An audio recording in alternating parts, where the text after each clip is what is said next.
Jom kita masuk kat dalam pula.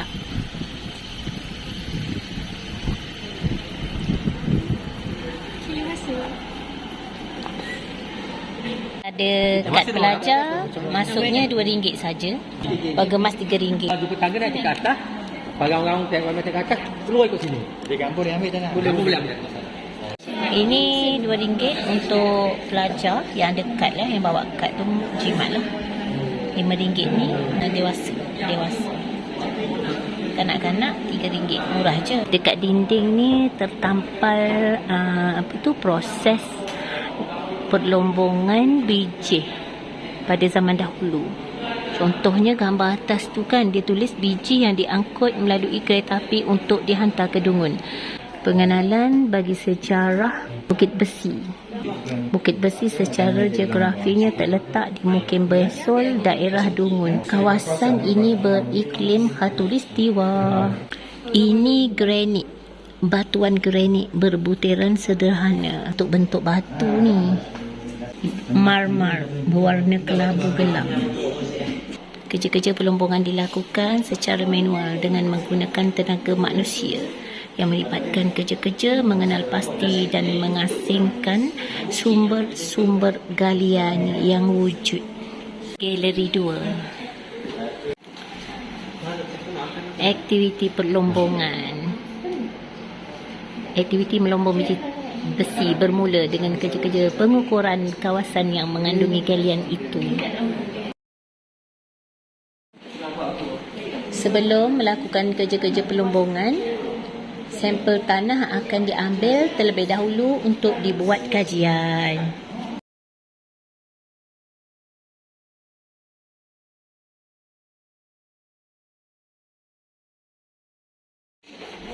Batuan granit berbutiran sederhana terdiri daripada kuarsa, vespa dan biotit. Dia dah mencuri.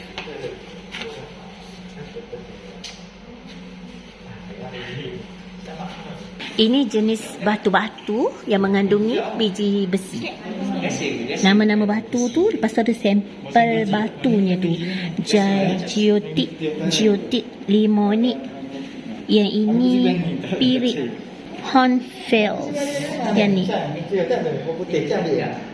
dolerit, hematit, magnetit, sulfida. Magnetit. Cu akak cu. Bukan akak batu, akak magnet ya.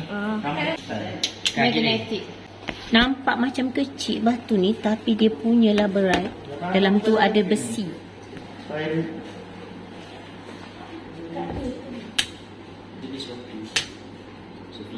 Nampak kecil tapi berat. Mengayak sampel tanah. Sampel tanah dan batu diletakkan di dalam silinder logam bertingkat untuk disaring dan diayak untuk mendapatkan partikel halus.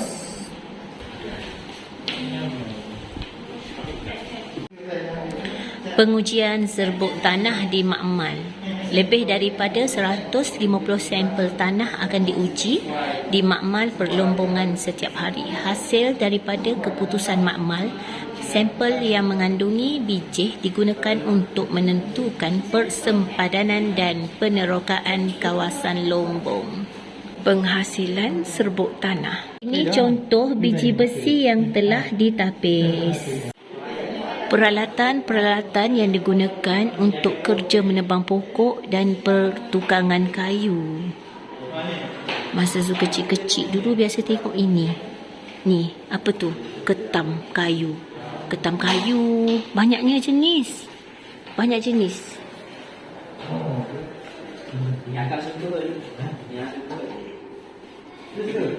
Itu gergaji yang guna 2 orang tu. Biasanya gergaji balak kan, zaman dulu. Pembersihan hutan. Kerja-kerja pembersihan kawasan hutan dijalankan di kawasan yang telah dikenal pasti untuk melaksanakan aktiviti perlombongan. Pokok-pokok balak yang ditebang diangkut menggunakan kereta api ke kilang kayu milik syarikat Lombong untuk dijadikan rumah pekerja, setor dan binaan lain. Ini peralatan yang digunakan untuk mengendalikan mesin perlombongan. Pahat merupakan alat besi yang berbentuk bilah bersegi dengan mata yang tajam di hujungnya, digunakan untuk memahat dan memecahkan ketulan batu besar.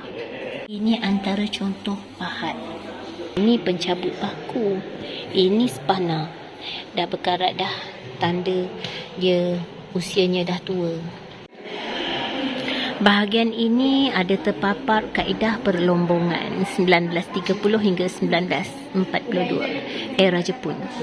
Jentera-jentera berat. Ini lori, ni jentera yang digunakan waktu perlombongan biji besi. Besarnya tayar jentera dia letak kat sini satu.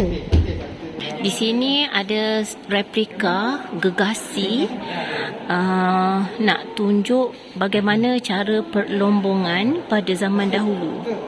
Daripada sana terus sampai ke bawah. Bawa api dah ambil tu lah.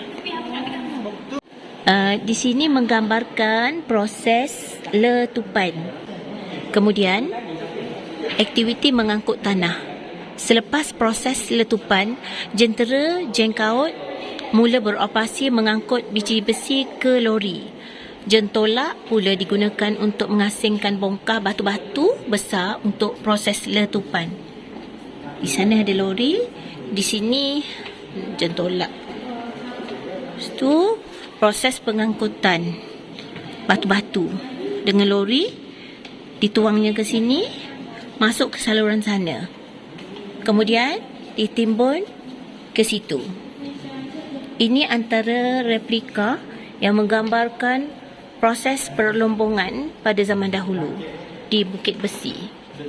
Mengangkut biji besi. Biji besi yang sudah siap diproses akan diangkut menggunakan wagon kereta api dari Bukit Besi melalui kawasan hutan dan kampung-kampung tradisi ke Jelisura, Dungun sejauh 32 km atau 20 batu. Stok biji besi yang tidak sempat diekspor akan disimpan di stockpile yang terletak di pantai Sura. Ini antara contoh yang ditunjukkan di muzium. Di sini terdapat cara memunggah biji besi di jeti.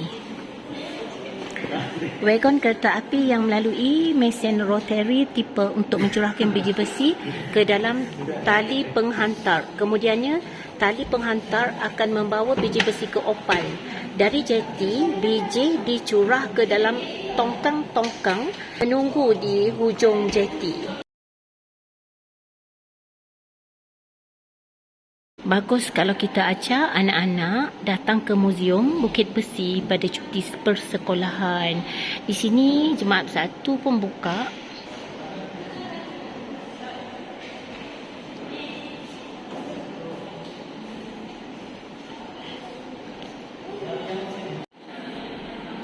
Tadi berada di bawah sana.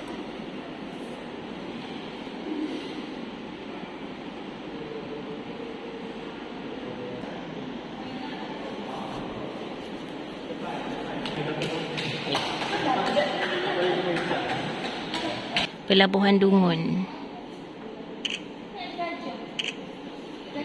Ini kronologi sejarah biji besi di Bukit Besi lah. Dari 1916, 1925 sehingga 1971. 1916, ahli kaji bumi Jepun M. Kohara datang ke Dungun untuk membuat kajian di konsesi biji besi di kawasan Cemuak dan Bukit Seri Bangun di Hulu Dungun. Itu permulaan sejarah biji besi. Sehinggalah ke tahun 1925, Kerajaan Negeri Terengganu memberi kebenaran kepada syarikat Kohara Mining Ltd untuk menjalankan kerja-kerja perlombongan. 1929, Kerajaan Negeri Terengganu secara rasmi mengeluarkan mining list kepada Nippon Mining Company. 1938, pekerja Cina berhenti kerja secara beramai-ramai disebabkan sentimen anti-Jepun. akibat peperangan yang berlaku di antara Jepun dengan China menyebabkan syarikat perlombongan hampir lumpuh. Pekerja baru telah diambil dengan sebahagian besarnya diimport dari India. 1950, kegiatan perlombongan oleh IMMCO dijalankan secara besar-besaran. Kesan pemulihan daripada peperangan dan peningkatan permintaan dari Jepun. 8 September 1971, lombong biji besi ditutup. Kaya dengan besi lah mereka pada zaman itu.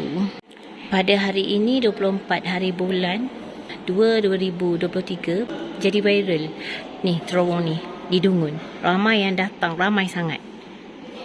Ini sebuah terowong sepanjang 143 meter di Kampung Nibong yang dipanggil Bukit Tebuk disiapkan. Tempat memunggah bijih dipindahkan dari Cik Lijah ke Nibong. Hari ini ramai ke sini. Jadi tempat viral. 2-3 hari ni penuh. Pitis tanpa tarikh. Pitis Kelantan Mata Wang Sultan Mansur.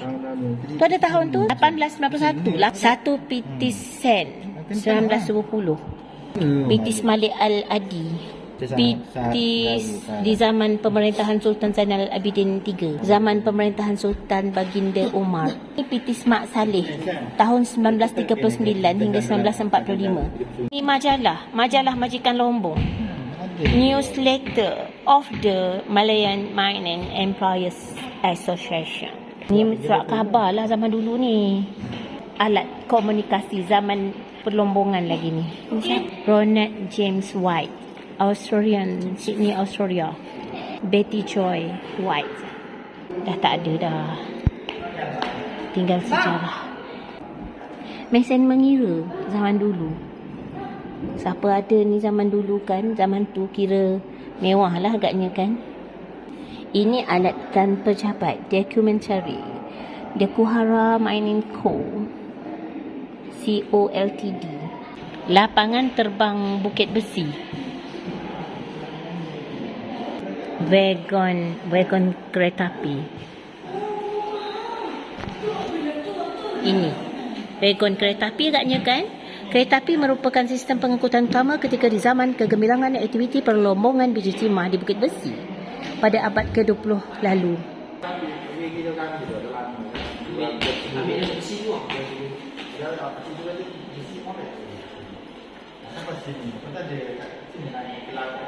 Jomlah kita ke Bukit Besi. Jom naik dulu. Naik cepat, nak gerak. Bye, cepat. Kereta api dah nak jalan. Sabar kereta api. Jom kita ke Lombong Biji Besi. Assalamualaikum. Lampu isyarat kereta api. Vintage. Ini baldi zaman dulu, baldi besi. Lampu spirit. Itu lampu topi pelombong. Ini dulang. Dulang untuk ayak bijih. Ini. Tengok dah patah-patah kan, disambung untuk generasi tengoklah. Mesin jahit zaman dulu, dia tulis apa je nama dia tu? Stories ke apa? STORK ke apa tu? Topi pelombong. Itu guni-guni yang digunakan oleh pelombong. Ini botol minuman pekerja. Yang ini roller. Pistol yang dijumpai dan berkarat. Ini pinggan antik. Dulang ni sampai sekarang Zu tengok ada lagi. Itu kukuran tu masih digunakan di kampung-kampung. Tu sodek kayu tu Zu sentiasa guna lagi. Penimbang kaki. Penimbang lama. Ini pun penimbang lama. Alhamdulillah, inilah bapa pembangunan Yang Amat Berhormat Tun Abdul Razak Husin, Timbalan Perdana Menteri Malaysia, tiba dengan kereta api di Bukit Besi, Dungun bersama Yang Amat Berhormat Tan Sri Ibrahim Fikri, Menteri Besar Terengganu, untuk meninjau masalah perusahaan lombong besi yang menghadapi kemerosotan dalam tahun 1964. Inilah bapa pembangunan Malaysia. Alhamdulillah. Semoga Allah mencucuri rahmat ke atas ruh Allah ya Rahman. InsyaAllah, amin, amin, amin. Produk usahawan Ketengah. Cenderahati penghargaan kepada Ketengah.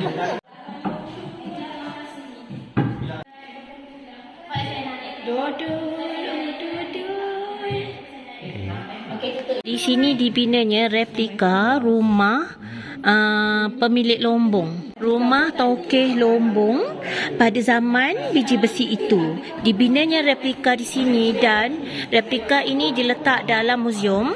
Di tepi jendela sana terdapat rumah yang betul. Dah tinggal sekerat dah rumah yang betul tu, hanya ada yang bawah sahaja. Atas dah tak ada. Tapi di sini dibinanya replika yang betul-betul seperti zaman dahulu. Tangga yang turun kat bawah tu kan, nampak dari sini. Itu tangga tu. Cantiknya rumah dia bina kan. Ini belakang rumah pun cantik. Ini pemilik rumah nombor 1 yang saya tunjuk tadi tu. Rumah ini dinamakan sebagai rumah nombor 1, dibina sekitar tahun 1933 sebagai tempat kediaman pengurus Lombong Nippon Mining Company. Bahagian atas rumah diperbuat daripada kayu, manakala bahagian bawah pula dibina daripada konkrit. Kedudukannya di atas bukit memudahkan penghuninya melihat pemandangan sekitar Bukit Besi dan sebahagian pekerja perlombongan dengan lebih jelas. Patutlah kan tadi Zul tengok di tapak rumahnya ni, ke atas tak ada sebab ke atas tu kayu, bawahnya konkrit. Jadi yang konkrit itulah jadi bahan sejarah yang dapat kita tengok sehingga ke hari ini. Ini bentuk rumah asalnya yang saya tunjuk tadi lah. Cantiknya. Silalah datang ke Muzium Bukit Besi. Bawa saudara mara, anak-anak belajar pada cuti sekolah, lihat sejarah perlombongan biji besi di Bukit Besi, Terengganu. Tak rugi. Masuk pun tak mahal. Alhamdulillah. Ilmu mesti dicedok. Di sini juga ada tempat jualan cenderahati, buku apa ni? Ini. Banyaklah baju-baju. Harganya tak mahal. RM25 je satu helai. Yang budak-budak, yang kanak-kanak RM20 satu helai. Tak mahal, berpatutan. Banyak pilihan dan banyak warna. Cantik-cantik. Lepas tu ada juga kraft tangan. Kraft tangan yang banyak. Menarik. Eksklusif. Klasik. Menawan. Harga pun tak mahal. RM20 je satu. RM20, RM60. Tak mahal. Ini tempat letak pen RM15. Ini RM20 sahaja. Cantik kan? Cantiknya yang ini. Cuba tengok yang ini. Cantiknya. Itulah antiknya. Yang bentuk-bentuk patah-patah tu antik. Banyaknya di sini pilihan. Dah penat berjalan, ada tempat minuman. Disediakan tempat duduk. Air di sana percuma sahaja. Boleh beli air di situ. Mudahnya.